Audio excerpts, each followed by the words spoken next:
ধরে ফ্লাভিয়া টিকে থাকতে পারতো না। সো সেই প্রোডাক্টের উপরে একটা ছোট্ট ডেমনস্ট্রেশন, ছোট বলবো না, বড় একটা ডেমনস্ট্রেশন দেব। এটা আচ্ছা, ছোট বলবো না, একটা বৃহত্তর ডেমনস্ট্রেশন আমি দেব। আমাদের টিমেই মানে আমাদের ফ্লাভিয়াতে রয়েছেন পূর্ণিমা কর, প্রত্যেকেই চেনেন, মোটামুটি সবাই চেনেন পূর্ণিমা কর ম্যামকে। পূর্ণিমা কর ম্যামের টিমে একজন ম্যাম রয়েছেন নূপুর ম্যাম, তিনিও কিন্তু সরাসরি ফ্লাভিয়ার সঙ্গে যুক্ত।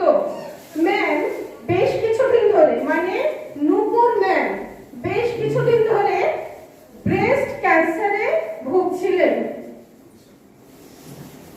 তিনি ডক্টর দেখাচ্ছিলেন, সাথে সাথে কিন্তু ফ্লাভিয়ার প্রোডাক্টও ইউজ করছিলেন।